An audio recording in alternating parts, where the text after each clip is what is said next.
I screenshotted a text exchange between us.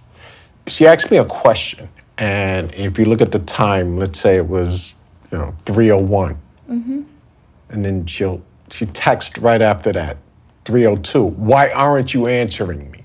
1 minute later. I'm just curious, do you have any thoughts that are not like within it, but like thoughts about this dynamic? I will say that I hold on to a feeling. Something he did made me feel a certain way. What's the feeling that keeps coming up? Insecure. Absolutely. Because if you don't pay what you keep going back to that I think is the feeling is he doesn't care. He doesn't. Well, I'm sorry. Let's not equate the feeling with truth.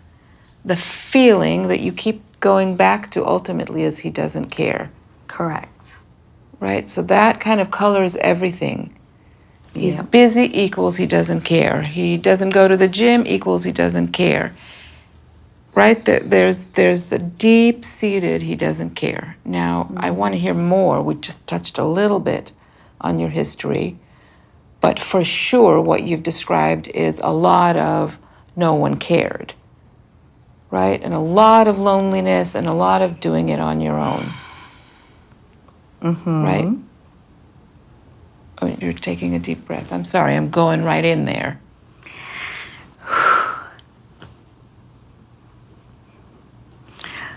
What's the matter? What's the matter?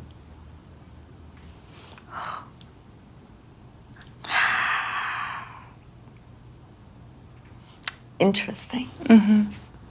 Very interesting.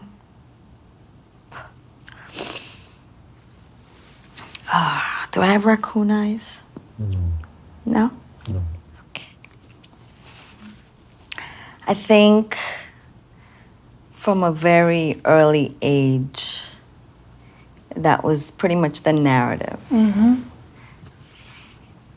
I left my grandmother's house when I was 15, and I was free. I was free. Free but alone. Free but alone. Free but alone. And then, as a young kid, you don't know what you're doing, right? So you're gonna go back to what feels safe. And so I kept going back to my grandmother. And, you don't think people will do things until you see it. Like, I feel like... Are you thinking of something in particular when you're saying that? My grandmother and my father's people didn't like my mother. And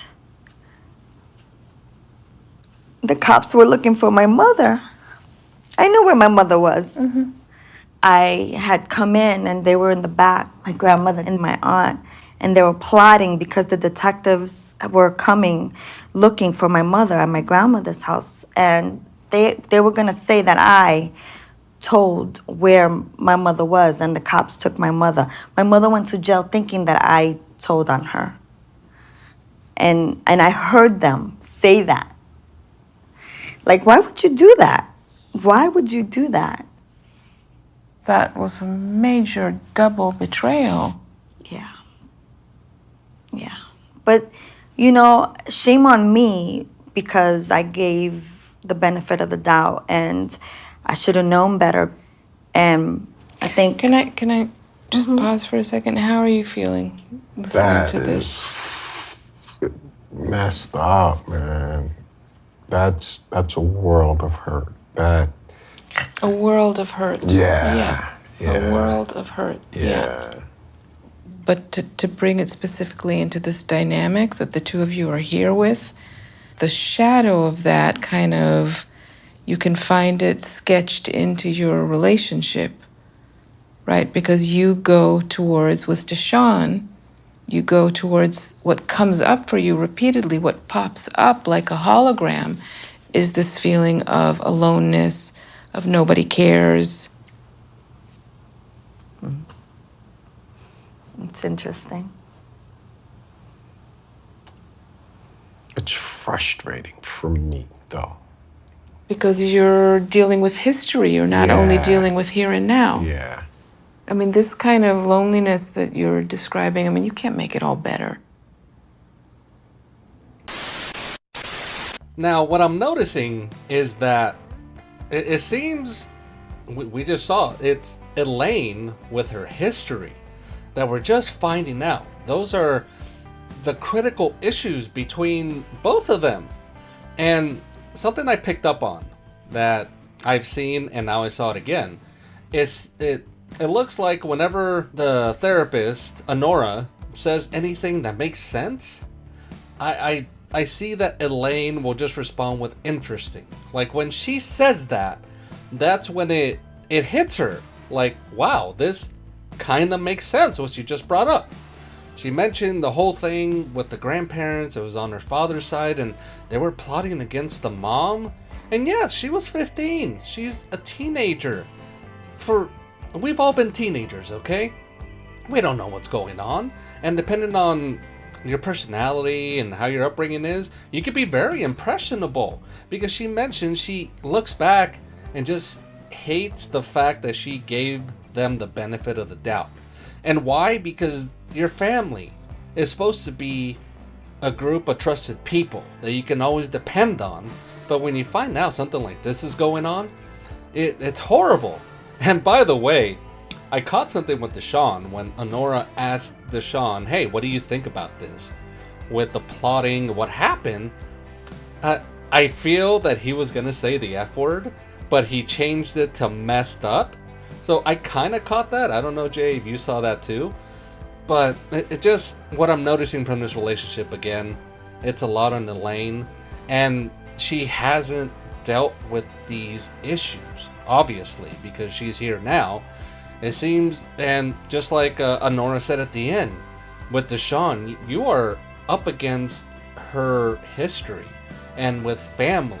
And anytime this happens, yeah, you're kind of already defeated, because what are you going to do? Hopefully, with all these sessions, it helps them out with their marriage, more so Elaine, because she has a lot of baggage to unpack and, quite frankly, has to deal with head on. And I just really hope that it works out for them, because Honora is doing a great job, and I feel she's probably the only one that could probably work with both of them, especially with Elaine, because I pick up Honora's vibe that she is not there at all to attack. She's not there at all to say, hey, I told you so, or you're the one to blame. No, she's just bringing all these issues to the forefront so both of them can move forward. And that, in my opinion, is what a good therapist should do.